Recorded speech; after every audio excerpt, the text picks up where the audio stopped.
Morning everyone, once again. Sorry, it's afternoon time. It's noon time. So good noon everyone.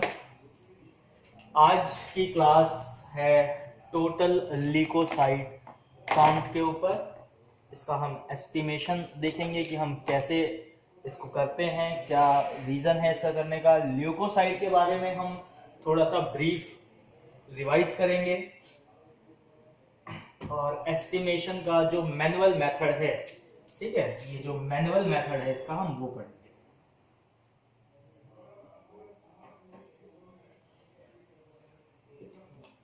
तो total leucocyte count मतलब यहां पे WBC cell की बात की जाती है, जिसे हम क्या कहते हैं, फुल फॉर्म क्या है WBC की? Anjali Rajput. White blood cell. Very good. और व्हाइट ब्लड सेल को हम और किस किस नाम से जानते हैं? ल्यूकोसाइट्स के नाम से जानते हैं. ल्यूकोपोइसिस क्या होता है? प्रियापाल, आप फटाफट ल्यूकोपोइसिस का एक बार चार्ट बताइए. उम्मीद करता हूं कि आपको याद होगा. प्रियापाल, ल्यूकोपोइसिस का एक बार चार्ट बताइए. ल्यूकोपोइसिस क्या है? Formation of WBC, white blood corpuscles बोलिए या व्हाइट ब्लड सेल बोलिए. आपकी आवाज कट रही है प्रिया, थोड़ा सा माइक को एडजस्ट करें पहले तो और फिर दोबारा बोलें.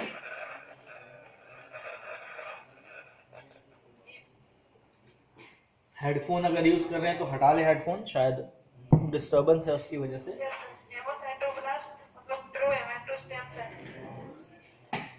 आगे आगे बोलते जाइए, पूरा कंप्लीट कीजिए. न्यूट्रोफिल, लिम्फोसाइट है, पूरा कंप्लीट करना है. न्यूट्रोफिल कैसे बनता है, इस्नोफिल कैसे बनता है, बेसोफिल कैसे बनता है, कंप्लीट बताना है, कंप्लीट.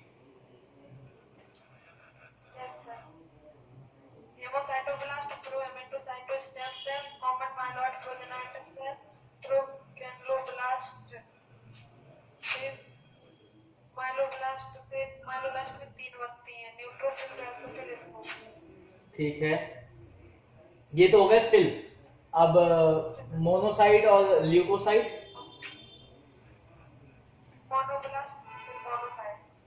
मोनोब्लास्ट से मोनोसाइट. और ल्यूकोसाइट कैसे बनते हैं?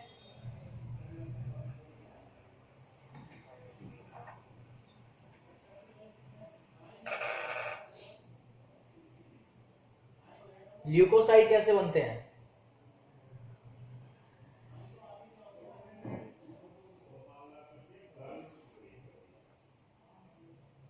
अंजलि राजपूत, ल्यूकोसाइट का फेस बताइए.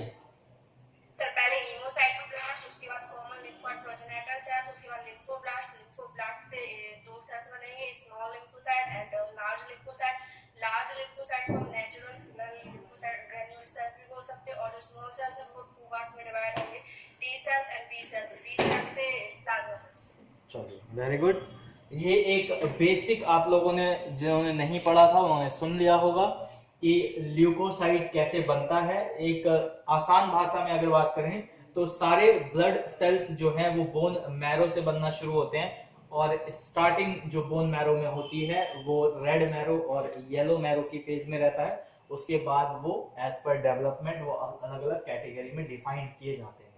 अब बात कर लेते हैं कि भाई टोटल ल्यूकोसाइट काउंट हम क्यों करते हैं, क्या जरूरत है.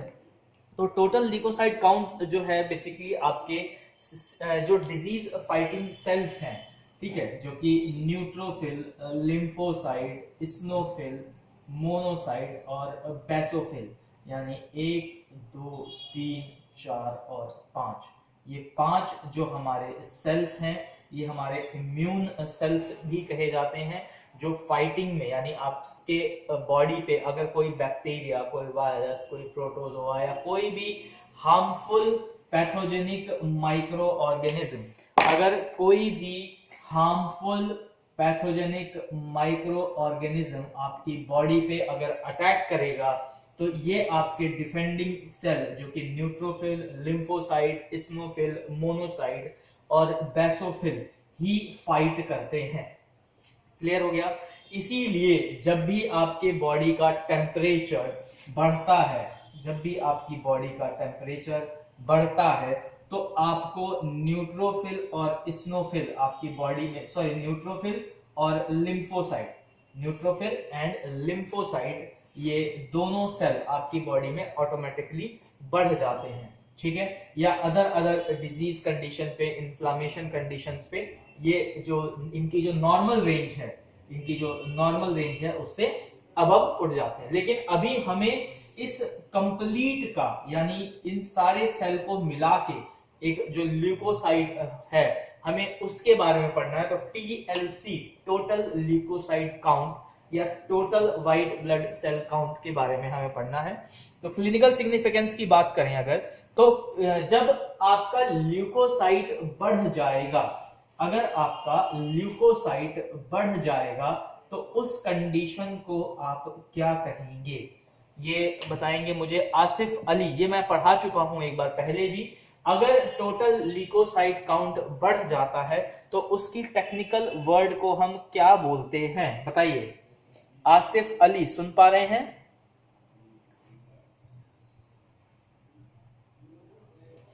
अगर आपका टोटल ल्यूकोसाइट काउंट नॉर्मल जो हाई है वो 11,000 है पर क्यूबिक mm, अगर इससे बढ़ जाता है तो उस कंडीशन को हम क्या बोलते हैं? आसिफ अली आवाज आ रही है, सुन पा रहे हैं?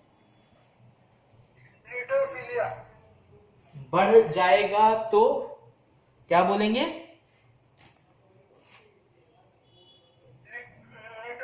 न्यूट्रोफिल्स की तो बात ही नहीं हो रही है, हम अभी ल्यूकोसाइट की बात कर रहे हैं।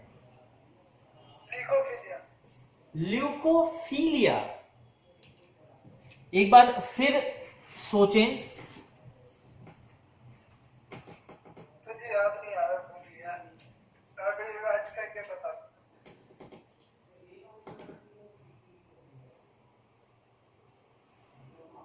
ठीक है, आप सही बोल रहे हैं, ल्यूकोफिलिया भी बोलते हैं उस कंडीशन को। लेकिन अगर काउंट बढ़ जाता है तो एक नॉर्मल सी चीज आपको याद रखनी है।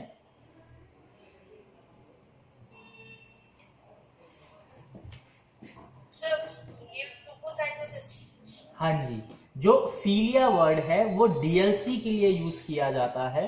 मैंने पहले भी आपको बताया था, अगर फीलिया, पीनिया ये सब देखना है तो आपको इसके जो डीएलसी है उस पार्ट में, जैसे न्यूट्रोफीलिया, इस्नोफीलिया, बेसोफीलिया, ये कंडीशन है स्पेसिफिक सेल के लिए। अगर नॉर्मली आपको कोई भी एक ग्रुप ऑफ सेल के बारे में बोल रहे हो तो ये हो जाएगा आपका ल्यूकोसाइटोसिस।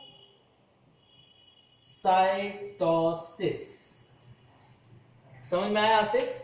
जब ल्यूकोसाइट बढ़ जाते हैं उस कंडीशन को, बढ़ना भी क्या है, आपकी नॉर्मल रेंज से आपके क्या हो रहे हैं, इंक्रीज हो रहे हैं ल्यूकोसाइट, तो उस कंडीशन को आप बोलते हो ल्यूकोसाइटोसिस। इतनी बात क्लियर हो गई? आसिफ अली इतना क्लियर हुआ? आसिफ अली सुन पा रहे हैं? जी सर। इतना टाइम क्यों लगता है भाई बोलने में? सर जी था दो या कैसे? क्लास अगर ऑनलाइन ले रहे हो तो क्लास पे ही ध्यान दो, वो ज्यादा बेटर रहेगा रदर देन 4 जगह दिमाग लगाने से। नहीं तो कुछ भी नहीं सीख पाओगे। थोड़ा फोकस हो जाओ अपनी स्टडीज को लेके अभी। उसके बाद बात करते हैं कि ल्यूकोसाइट अगर कम हो गए, भाई एक कंडीशन तो हमने पढ़ लिया कि बढ़ गए तो हम ल्यूकोसाइटोसिस बोलेंगे, और बढ़ के किस कंडीशन में, 11,000 जो नॉर्मल हाई है इसको हम बोलते हैं नॉर्मल हाई वैल्यू। ठीक है, ये नॉर्मल हाई वैल्यू है। ऐसे ही एक होती है नॉर्मल लो वैल्यू, ठीक है, जो कि 4000 है पर क्यूबिक mm, इसका ऐसा यूनिट है। तो अब नॉर्मल हाई में था हमारा ल्यूकोसाइटोसिस, तो जब ल्यूकोसाइट कम हो जाएगा तो उस कंडीशन को क्या बोलेंगे? प्रियापाल ल्यूकोसाइटोपिनिया, वेरी गुड, ल्यूकोसाइटोपिनिया। तो दो वर्ड हमें अभी यहां पे समझ में आ रहे हैं, दो टर्म हमें समझ में आ रही है। एक है आपकी पीनिया और दूसरी है साइटोसिस। ठीक है, दो वर्ड, दो टर्म समझ में आ रही है, एक है पीनिया और एक है साइटोसिस। तो पीनिया की कंडीशन का मतलब होता है नॉर्मल वैल्यू से नीचे जाना। ठीक है, यानी नॉर्मल लो वैल्यू जो 4000 है, अगर इससे नीचे चला जाता है आपका ल्यूकोसाइट, तो हम इसे बोलेंगे ल्यूकोसाइटोपीनिया।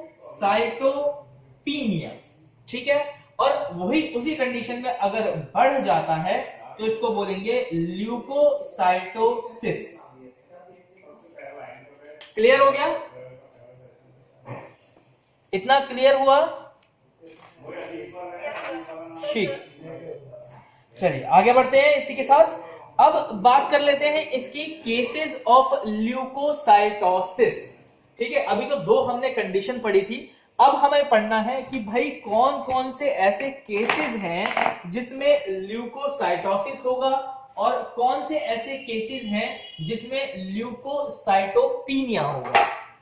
ठीक है, यानी अब हमें जो पढ़ना है इसके दो कैटेगरी जो अभी हमें पढ़नी है, वो पढ़नी है ल्यूकोसाइटोसिस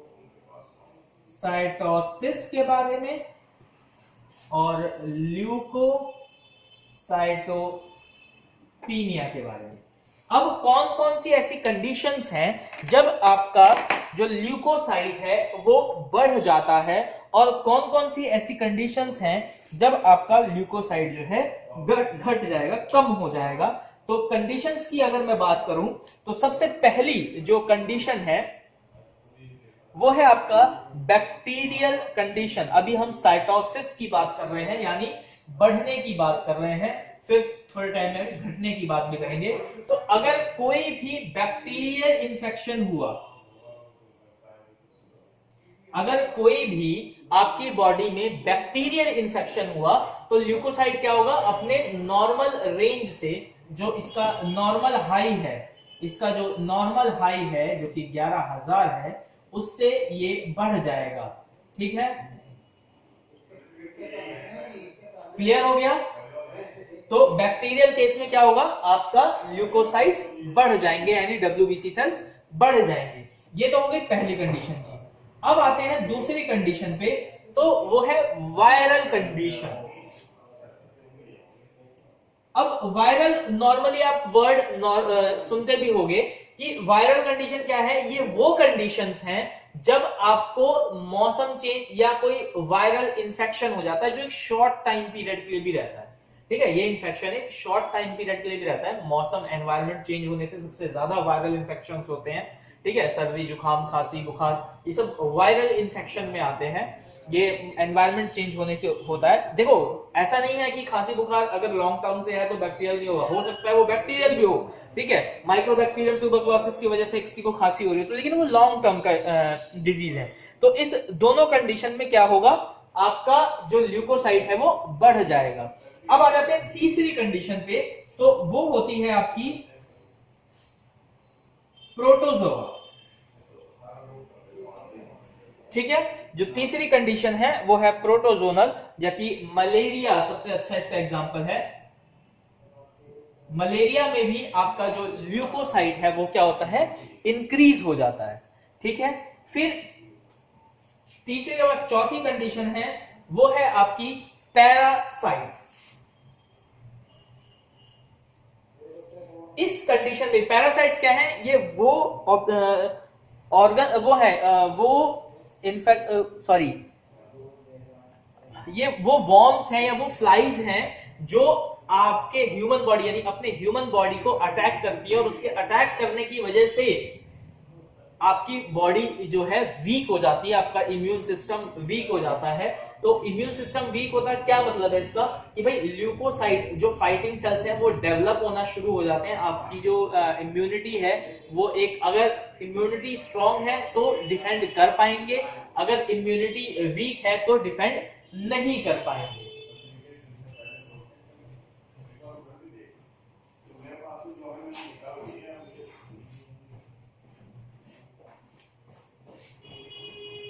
सॉरी फॉर इंटरप्शन। आगे बात कर लेते हैं भाई, ये तो हो गया कि आपका ल्यूकोसाइट बढ़ रहा था, तो बैक्टीरियल कंडीशन में, वायरल कंडीशन में, प्रोटोजोअल कंडीशन में और आपके पैरासाइटिकल कंडीशंस में बढ़ा। बैक्टीरिया कोई सा भी बैक्टीरिया हो सकता है, चाहे वो माइक्रोबैक्टीरियम ट्यूबरकुलोसिस हो, एस्चेरिचिया कोलाई हो, विब्रियो कॉलरेरा हो, स्टेफाइलोकोकस हो, स्ट्रेप्टोकोकस हो, नीमोकोकस हो, ठीक है, कॉर्नीबैक्टीरियम डिप्थीरिया हो, कोई भी बैक्टीरिया हो सकता है, एनी बैक्टीरिया, ठीक है। वायरल में कोई भी वायरल इंफेक्शन हो सकता है आपको। प्रोटोजोअल में मलेरिया एक सबसे अच्छा एग्जांपल है। पैरासाइट में जो फ्लाइंग वॉर्म्स, जो फ्लाइंग बीस्ट होती हैं, जो मक्खियां होती हैं जिसके काटने की वजह से आपको इंफेक्शन होता है, मधुमक्खी एक तरीके की पैरासाइट आप बोल सकते हो, ठीक है। तो ये कंडीशंस हैं जिसमें आपका ल्यूकोसाइट क्या होता है, बढ़ जाता है।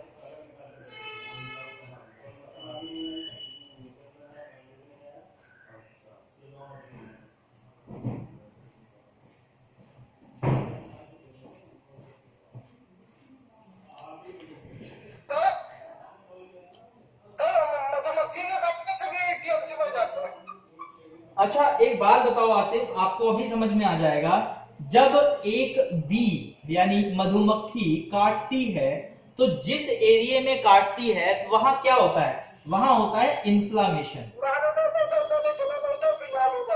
इन्फ्लामेशन कहते हैं उसको, ध्यान से सुनो और टेक्निकल वर्ड याद करने की कोशिश करो।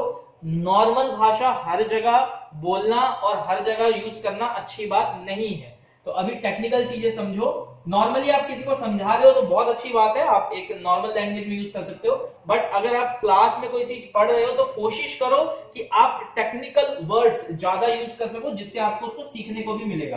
तो इन्फ्लामेशन होता है, इन्फ्लामेशन का मतलब होता है रेडनेस, स्वेलिंग। 5 स्टेज हैं इन्फ्लामेशन के, ठीक है, 5 स्टेज हैं इन्फ्लामेशन के। और अगर इन्फ्लामेशन ज्यादा हो गया तो उस कंडीशन में क्या होगा, उस कंडीशन में आपका लॉस ऑफ फंक्शन भी हो जाएगा। अगर इन्फ्लामेशन ज्यादा हो गया, ध्यान देना, अगर इन्फ्लामेशन ज्यादा हो गया तो आपका उस पर्टिकुलर बॉडी ऑर्गन में क्या होगा, एक लॉस ऑफ फंक्शन भी नजर आएगा। अब जब बी ने काटा यानी मधुमक्खी ने काटा तो सबसे पहले तो आपका बॉडी टेम्परेचर बढ़ जाएगा, ठीक है। और बॉडी टेम्परेचर जब भी बढ़ता है तो सबसे पहले आपके पीएलसी पे इफेक्ट आता है, पहली चीज। दूसरी चीज, आपका रेडनेस होगा, स्वेलिंग होगा, पेन होगा। तो जो पार्ट पे सपोज यहां काटा है तो यहां के जो मसल्स है, यहां की जो स्किन सरफेस है, वहां जो ब्लड सप्लाई हो रहा है, वहां जो सेल्स हैं जिसको ब्लड चाहिए, ब्लड के कंपोनेंट्स चाहिए जिससे वो रिपेयर कर सके, खुद को ठीक कर सके, तो उसके लिए क्या होगा, मैन्युफैक्चरिंग बढ़ानी पड़ेगी। इसको ऐसे समझ लो कि भाई डेली हमारी क्लास में 4 बच्चे आते हैं, ठीक है, और एक दिन 20 बच्चे आ गए, तो उन 20 बच्चों को उस दिन की क्लास का समझाने के लिए क्या हुआ, हमें टाइम ज्यादा लग गया, ठीक है। तो वो टाइम जो ज्यादा लगा वो एक सिमिलैरिटी है ल्यूकोसाइट की, कि अचानक से किसी आउटर चीज ने हमारी बॉडी पे अटैक किया तो उसको समझने के लिए, उससे प्रिकॉशन के लिए, उसको फाइट करने के लिए एकदम से ज्यादा अमाउंट ऑफ सेल्स चाहिए होते हैं, ठीक है। तो इसीलिए कभी भी आपकी बॉडी में कोई भी बैक्टीरियल हो, वायरल हो, प्रोटोजोअल हो या पैरासाइटिक कोई भी ऐसा इंफेक्शन अटैक होता है तो उस केस में आपके ल्यूकोसाइट क्या होते हैं, बढ़ जाते हैं। क्लियर हो गया आसिफ अली? आसिफ अली क्लियर हो गया?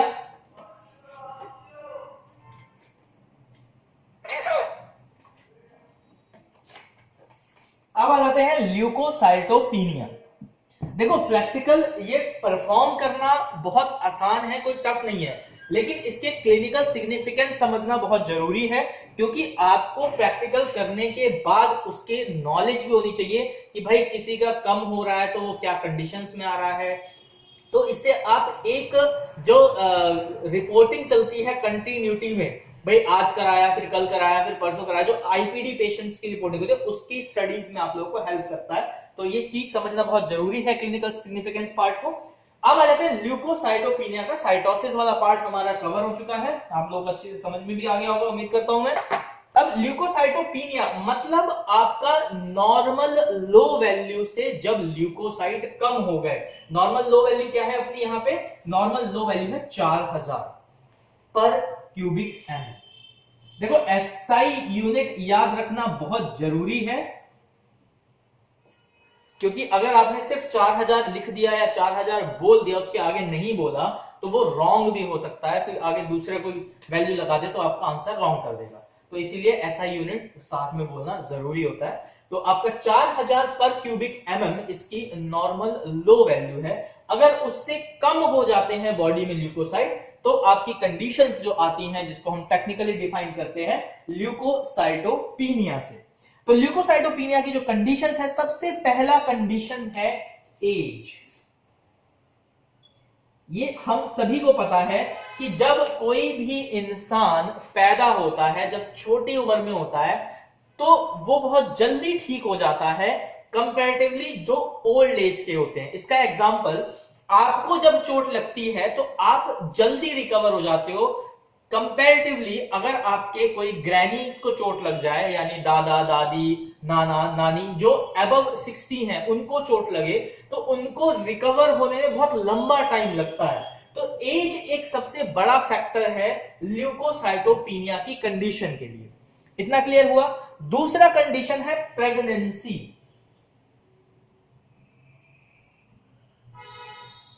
दूसरा कंडीशन है प्रेगनेंसी। अब प्रेगनेंसी कैसी कंडीशन है?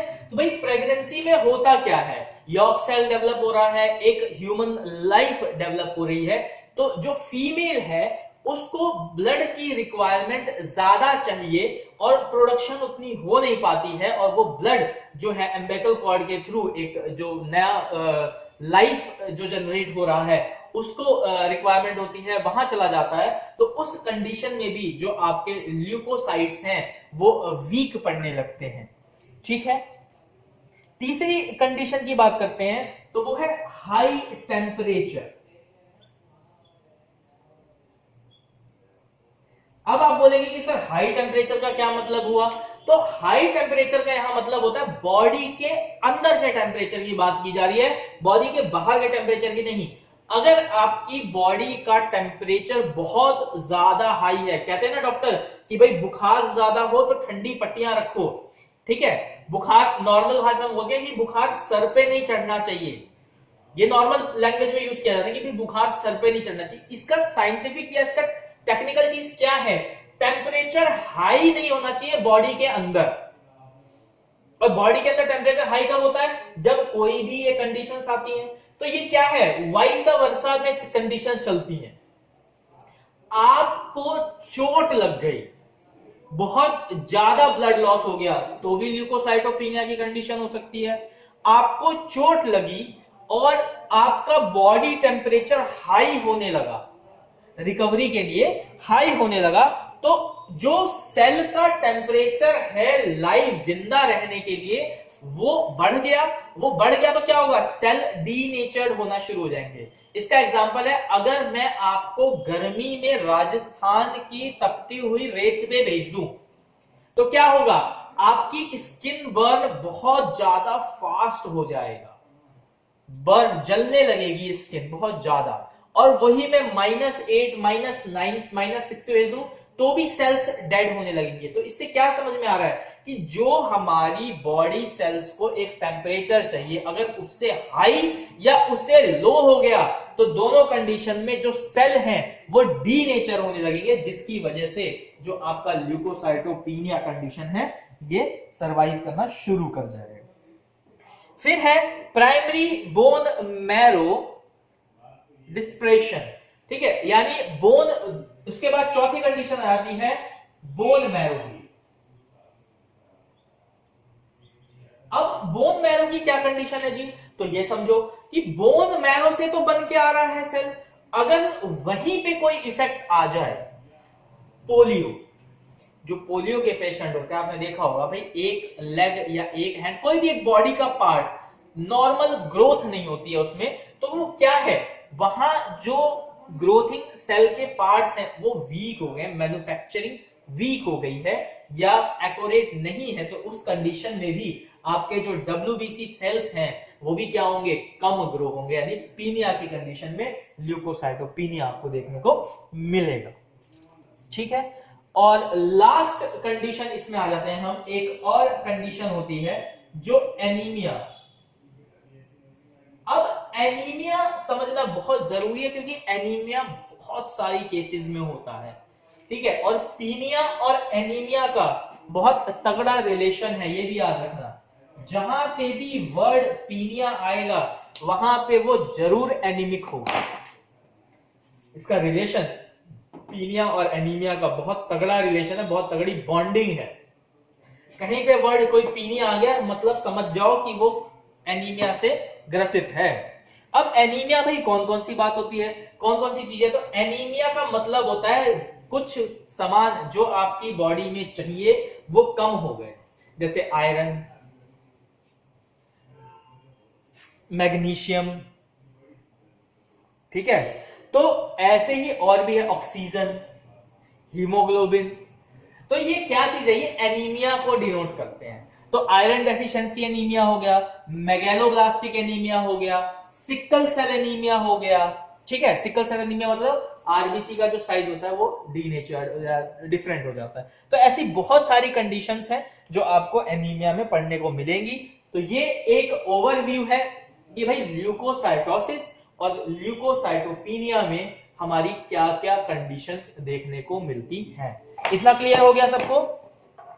अंजलि, प्रिया, विनीत, ठीक है, आगे बढ़ते हैं। अब आ जाते हैं भाई इसकी नॉर्मल वैल्यू।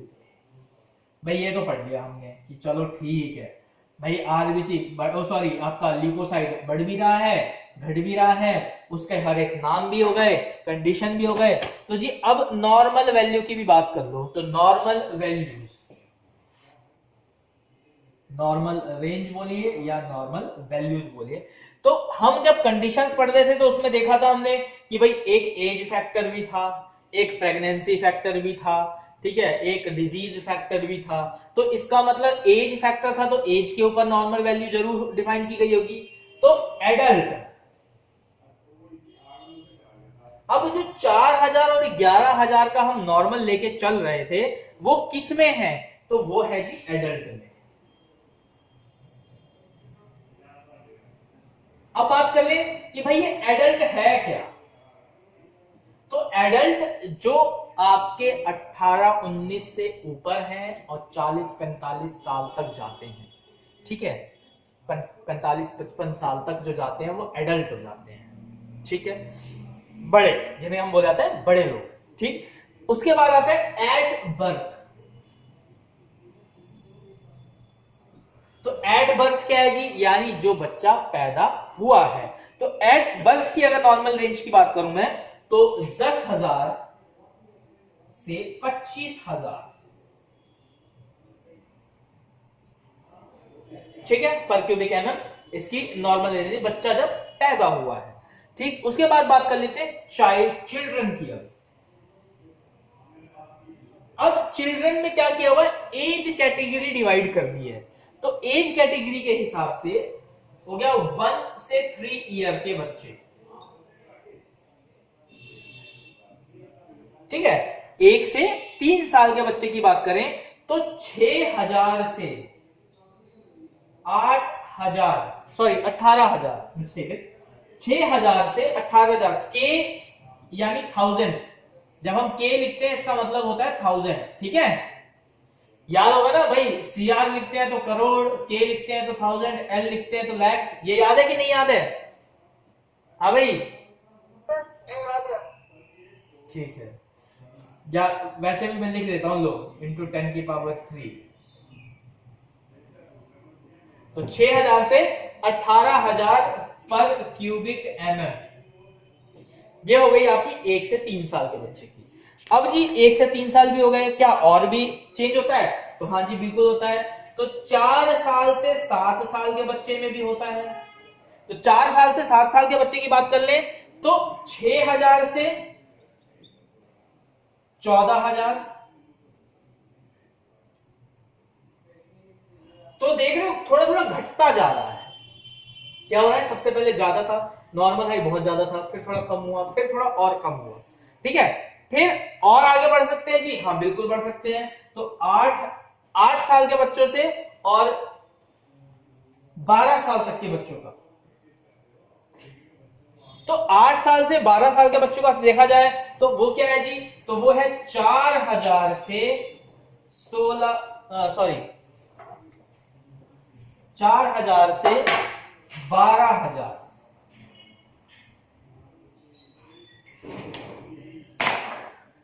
कुछ समझ में आ रहा है क्या चल रहा है? हाँ भाई प्रिया जी, कुछ समझ में आ रहा है इससे कि क्या चल रहा है यहाँ? कुछ वैल्यू को ध्यान दो, 25,000, 18,000, 14,000, 12,000 और यही पहुंच रहा है फिर लास्ट में आके 11,000, ठीक। फिर यहां देखो ध्यान दो, जब बच्चा पैदा हुआ था तो 10,000, जब 1 से 3 साल का हुआ तो 6,000, फिर 4 से 7 का हुआ तो भी 6,000, फिर 8 से 12 का हुआ तो 4,000 और यही 4,000 कहां था? एडल्ट में था। तो ये क्या है, जब बच्चा पैदा हुआ तो ये एक कॉन्सेप्ट है दिमाग में कि जब कोई बॉडी न्यू होती है, नई होती है, मतलब बच्चे के फॉर्म में है, तो उसमें सेल प्रोडक्शन ज्यादा होगी हमेशा, ठीक है। ये खाली ल्यूकोसाइट के नहीं, ये हर एक सेल के लिए कॉन्सेप्ट दिमाग में डाल दो कि जब कोई इन्फेंट होगा, अपनी छोटी अवस्था में होगा, बच्चे अवस्था में होगा, तो उसमें सेल की प्रोडक्शन ज्यादा होगी, तभी बच्चे जल्दी ठीक हो जाते हैं कंपैरेटिवली बड़े या बूढ़ों के। बात समझ में आ गई? हाँ जी प्रिया, अंजलि एंड आसिफ, विनीत, बात समझ में आ गई? बुढ़ापे में क्यों दिक्कत होती है ठीक होने में? हाँ सबको आएगा बुढ़ापा। चलो यहां तक तो हो गई नॉर्मल रेंज की बात, क्लियर हो गया है। रब कर दे रहा हूं बोर्ड को, वीडियो साथ में रिकॉर्ड हो रही है तो आप लोग वीडियो के थ्रू भी इसको देख सकते हैं बाद में अगर लिखना हो तो। अब बात कर लेते हैं भाई रिक्वायरमेंट की। तो रिक्वायरमेंट में सबसे पहली रिक्वायरमेंट आते हैं जी, ब्लड टाइप क्या लिया जाए। अभी तक अपन ने सब पढ़ लिया कि हाँ भाई ल्यूकोसाइट होते हैं, पीनिया होता है, साइटोसिस होता है, एज लेवल में अलग अलग होता है, क्लिनिकल सिग्निफिकेंस बैक्टीरिया से हो रहा है, वायरस से हो रहा है, प्रोटोजोआ से हो रहा है, बहुत सारी चीजों से हो रहा है। भाई सैंपल में क्या किया जाए, कौन सा सैंपल लिया जाए? तो ब्लड सैंपल लिया जाए। ब्लड सैंपल में भी कौन सा लिया जाए? तो जी EDTA ब्लड सैंपल लेना है। EDTA की full form, Vineet Kumar ji, EDTA की फुल फॉर्म बताएं। विनीत सुन पा रहे हैं? EDTA की फुल फॉर्म बताएं।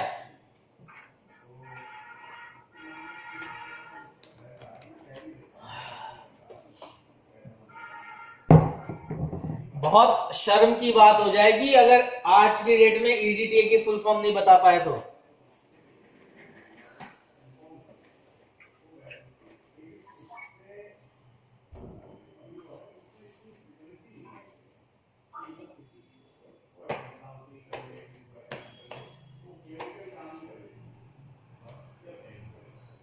हाँ जी विनीत जी,